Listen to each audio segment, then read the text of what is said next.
అయితే మన ఉద్యమాలతోని బీసీ బిల్లును అసెంబ్లీలో కౌన్సిల్లో పెట్టి పాస్ చేయించుకోవడం జరిగింది. ఇప్పుడు అది కేంద్ర ప్రభుత్వం దగ్గర రాష్ట్రపతి గారి దగ్గర ఉన్నది. మరి రాష్ట్రపతి గారి దగ్గర నుంచి బిల్లు వెనక్కి రావాలంటే ఇక్కడ ఉండేటటువంటి రాష్ట్ర ప్రభుత్వం కూడా అఖిలపక్షం తీసుకొని వెళ్తామని చెప్పి ఢిల్లీ పైన ఒత్తిడి తీసుకొని వస్తామని చెప్పి ఆనాడు చెప్పడం జరిగింది. కానీ బిల్లు అక్కడికి పోయి 3 నెలలు దాటిపోతున్నా కూడా ఇంతవరకు చడీ చప్పుడు చేయకుండా రాష్ట్ర ప్రభుత్వం ఉండడం బీసీలకు అన్యాయం చేయడంగానే మేము భావిస్తూ ఉన్నాం. అదేవిధంగా మరి ఈ మధ్యలోనే ముఖ్యమంత్రి గారు దాదాపు హాఫ్ సెంచరీ టైమ్స్ అంటే 50 సార్ల పైచిలకు ఢిల్లీకి పోయి వచ్చినా కూడా ఒక్కసారి కూడా ప్రధానమంత్రి గారితోని బీసీ బిల్లు పైన మాట్లాడకపోవడం నిజంగా శోచనీయం. అందుకే మరి కేంద్రం పైన ఒత్తిడి పెంచాలి, రాష్ట్రం పైన ఒత్తిడి పెంచాలి అంటే మార్గం ప్రజా ఆందోళననే, ఉద్యమ బాటనే అని నమ్మి తెలంగాణ జాగృతి, యునైటెడ్ పూలే ఫ్రంట్ రెండూ కూడా మరి జూలై 17వ తారీఖు నాడు రాష్ట్రంలో ఉన్నటువంటి రైల్వే నెట్వర్క్ అంతా స్తంభించే విధంగా రైల్ రోకో చేయాలనేటటువంటి కార్యక్రమాన్ని తీసుకోవడం జరిగింది. ఈ కార్యక్రమానికి మద్దతుగా మరి కలిసి వచ్చేటటువంటి లైక్ మైండెడ్ వ్యవస్థలను, వ్యక్తులను అందరినీ కూడా కలుస్తూ ఉన్నాం. ముఖ్యంగా ప్రజా ఉద్యమాలకు పేరెన్నిక కలిగినటువంటి మరి సిపిఎం పార్టీ అన్న వెస్లీ అన్న గారిని ఇవాళ కలవడానికి, వారి మద్దతు కోరడానికి ఇక్కడికి రావడం జరిగింది. మరి వారిని ఇవాళ తెలంగాణ జాగృతి పక్షాన, యునైటెడ్ పూలే ఫ్రంట్ పక్షాన 50 మంది తెలంగాణ బీసీల పక్షాన కోరుతా ఉన్నాం. కేంద్ర రాష్ట్ర ప్రభుత్వాలు తాత్సరం చేస్తూ ఉన్నాయి. బిల్లు లేట్ అయిన కొద్దీ ఉద్యోగాలలో వచ్చేటటువంటి నోటిఫికేషన్లో 42% యువకులు మిస్ అవుతారు. ఎడ్యుకేషన్ ఇయర్ స్టార్ట్ అయింది, 42% విద్యార్థులు మిస్ అవుతారు. అదేవిధంగా స్థానిక సంస్థల ఎన్నికలు పెడితే ఓవరాల్గా 42% బీసీలు కూడా అన్యాయం జరుగుతుంది. కాబట్టి తక్షణమే ఈ బిల్లు పాస్ చేయించి వెనక్కి తీసుకొచ్చేటటువంటి ఈ ప్రయత్నంలో మీరు కూడా భాగస్వామ్యం అవ్వాలి, మద్దతుగా నిలబడాలని అన్న వెస్లీ గారిని కోరుతా ఉన్నాం. Thank you. జై తెలంగాణ.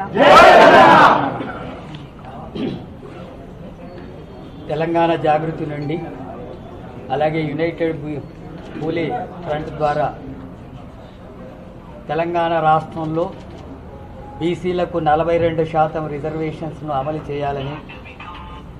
చేయడానికి కేంద్ర రాష్ట్ర ప్రభుత్వాలు వెంటనే తగిన చర్యలు తీసుకోవాలని చెప్పి వాళ్ళు చేస్తున్నటువంటి డిమాండ్ను సిపిఎం పార్టీ రాష్ట్ర కమిటీ సంపూర్ణంగా మద్దతిస్తుంది.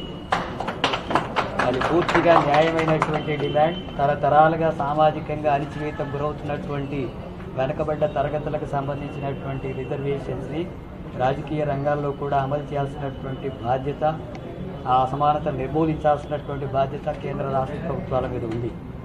రాష్ట్ర ప్రభుత్వం ఇప్పటికే బిల్లును ఆమోదించి కేంద్ర ప్రభుత్వానికి పంపించింది, రాష్ట్రపతికి పంపించడం జరిగింది.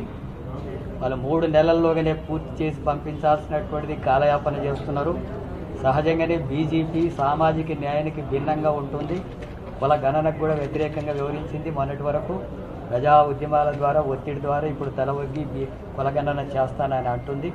కానీ రిజర్వేషన్స్ని అమలు చేసేటటువంటి విషయంలో అక్కడ ఉండేటటువంటి కేంద్రంలో ఉండేటటువంటి ప్రధానమంత్రి కానీ మిగతా వాళ్ళు మాట్లాడడం లేదు. మన రాష్ట్రంలో ఉండేటటువంటి బీజేపీ తరఫున ఉండే 2 మంత్రులు ఉన్నారు, ఎంపీలు ఉన్నారు, వాళ్ళు కూడా నోరు మెదపడం లేదు. ఈ అంశం పట్ల ఒత్తిడి తీసుకురావాల్సినటువంటి బాధ్యత కూడా వాళ్ళ మీద ఉంది. ఇప్పటివరకు రాష్ట్రానికి కేంద్ర మంత్రులు, బీజేపీ ఎంపీలు ఏ ప్రయోజనం చేయలేదు. కనీసం బీసీ రిజర్వేషన్స్ అయినా అమలు చేయడానికి, ఈ 42% రిజర్వేషన్ అమలు చేయడానికి కేంద్రం మీద ఒత్తిడి తీసుకొచ్చి అమలు చేసేటట్టుగా తీసుకురావాల్సిన బాధ్యత వాళ్ళ మీద కూడా ఉందని తెలియజేస్తున్నాం. అట్లాగే ఈ సమస్యల పరిష్కారం కోసం రాష్ట్ర ప్రభుత్వం కూడా కేవలం అధికారులకు, కేంద్ర ప్రభుత్వానికి వినతి పత్రాలు ఇవ్వడం, రాష్ట్రపతికి వినతి పత్రాలు ఇచ్చే వరకే పరిమితం కాకుండా ఒత్తిడి తీసుకురావాల్సిన అవసరం ఉంది. ఆ ఒత్తిడి తీసుకొచ్చేటటువంటి క్రమంలో అఖిలపక్షాన్ని ఏర్పాటు చేసి తీసుకెళ్తామన్నారు. ఈ రోజు వరకు అలాంటి చర్యకు పాల్పడలేదు. ఇప్పటికైనా అఖిలపక్షాన్ని తీసుకెళ్లి కేంద్ర ప్రభుత్వం మీద కూడా ఒత్తిడి తీసుకొచ్చి రాష్ట్రపతిని ఆమోదం పొందేటట్టుగా కృషి చేయాల్సినటువంటి బాధ్యత రాష్ట్ర ముఖ్యమంత్రి మీద కూడా ఉంది. అందుకని ముఖ్యమంత్రి రేవంత్ రెడ్డి ఆ రకమైనటువంటి చొరవ తీసుకోవాల్సినటువంటి అవసరం ఉందని చెప్పి మేము భావిస్తున్నాం. అట్లాగే ఈ సమస్యకు సంబంధించినటువంటి అంశాల్లో ఏ సంస్థ చేసినా, ఎవరు చేసినా న్యాయమైనటువంటి పోరాటాలకు ఎప్పుడైనా సిపిఎం పార్టీ మద్దతు ఇస్తుంది. న్యాయమైన ఈ సామాజిక న్యాయ అమలు కోసం జరిగేటటువంటి దాంట్లో సంపూర్ణమైనటువంటి మద్దతును ప్రకటిస్తున్నాం. అట్లాగే 17 తారీఖున రైలు రోకో కార్యక్రమానికి కూడా పిలుపునివ్వడం జరిగింది. ఈ రైలు రోకో కార్యక్రమం రాష్ట్ర వ్యాప్తంగా కాబట్టి ఒకసారి మా పార్టీలో మాట్లాడుకొని వీలైనంత త్వరలో మా అభిప్రాయాన్ని కూడా తెలియజేస్తాం. ఈ 42% రిజర్వేషన్స్ అమలు చేయడానికి కేంద్ర రాష్ట్ర ప్రభుత్వాలు వెంటనే తగిన చర్యలు తీసుకోవాలని చెప్పి, లేకపోతే ఈ సమస్యలు పరిష్కరించకపోతే పెద్ద ఎత్తున ఈ సామాజిక తరగతుల నుంచే కాకుండా అది రాష్ట్ర వ్యాప్తంగా ప్రజానీకం నుంచి అన్ని పార్టీల నుంచి కూడా వ్యతిరేకత వస్తుంది. ఆ ప్రభుత్వాలకు కూడా తగిన గుణపాఠం చెప్పేటటువంటి పరిస్థితులు వస్తాయని చెప్పి హెచ్చరిస్తుంది. Thank you. జై తెలంగాణ. అన్ని జిల్లా కలెక్టరేట్ కార్యాలయంలో తెలంగాణ తల్లి విగ్రహం పెట్టాలని చెప్పేసి కూడా ప్రభుత్వం నిర్ణయం తీసుకున్నారు. నిర్ణయాన్ని ఎట్లా చూడాలి? అది తెలంగాణ తల్లి కాదు, కాంగ్రెస్ తల్లి అని మేము తెలంగాణ జాగృతి నుంచి ముందు నుండి చెప్తూ వస్తూ ఉన్నాం. ఆ కాంగ్రెస్ తల్లి బొమ్మలు వాళ్ళు ఎన్ని పెట్టుకున్నా మళ్ళీ తప్పకుండా అధికారంలోకి మేము వస్తాం. వచ్చిన తర్వాత జాగ్రత్తగా అవన్నీ తీసి గాంధీ భవన్కి పంపించడం జరుగుతుంది. ఎవరు కూడా ప్రజలు దాన్ని యాక్సెప్ట్ చేయడం లేదు. ఉద్యమ కాలంలో పెట్టుకున్నటువంటి ప్రతీకలను, ఉద్యమ ప్రతీకలను కాదని పక్కకు దోసి కొత్త వాటిని తెలంగాణ ఉద్యమానికి, తెలంగాణ సమాజానికి ప్రతీకగా మార్చాలని ప్రభుత్వం చేస్తున్నటువంటి కుట్రను తెలంగాణ ప్రజలు సునాయాసంగా అర్థం చేసుకుంటారు. కాబట్టే పెద్దగా ఎక్కడ రెస్పాన్స్ లేదు. ప్రభుత్వం బలవంతంగా పెట్టొచ్చేమో, ఇలా అధికారం ఉంది, పోలీసులు ఉన్నారు అని చెప్పి జులుం ప్రదర్శించొచ్చేమో, కానీ మళ్ళీ తప్పకుండా ఒకరోజు మాదవుతుంది. ఆనాడు మాత్రం అవి తీసి అన్ని మళ్ళీ గాంధీ భవన్ పంపిస్తారు. 10 ఏళ్ళు కవిత గారికి బీసీలు గుర్తుకు రాలేదు. ఇప్పుడు బీసీలు గుర్తుకొచ్చారు. కవిత గారికి బీసీ సంఘాలు రాజకీయ పార్టీకి మద్దతు తెలుపుతుందని పొన్నం ప్రభాకర్ అన్న కామెంట్ చేశారు. పొన్నం ప్రభాకర్ అన్న గారు పాపం సామాజికంగా సర్వాయి పాపన్న వారసుడుగా కత్తి తిప్పి సామాజికంగా, రాజకీయంగా ఏదైతే ఆర్థికంగా వెనుకబడ్డ కులాలందరికీ కూడా మరి చట్టబద్ధ తెస్తామని ఆశపడ్డాం. కానీ ఆయన ఏం మాట్లాడుతున్నాడంటే, మరి కాంగ్రెస్ ప్రభుత్వం మన ముఖ్యమంత్రి గారు చెప్తున్నాడు, ఏం చెప్తున్నాడు, మేము 6 పథకాలు గ్యారంటీ అమలు చేయాలంటే మరి మా దగ్గర చావ లేదు, డబ్బు లేదంటుండు. చాతగాక అనుకుంటున్నాడు. చావ లేదా, చాతగాకనా మరి కాంగ్రెస్ ప్రభుత్వం మరి బీసీలకు చట్టసభలో రిజర్వేషన్ అమలు చేయాలంటున్న విషయాన్ని ఇవ్వద్దనేటువంటి అభిప్రాయం వల్ల ఖచ్చితంగా కాంగ్రెస్ పార్టీకి ఉన్నది.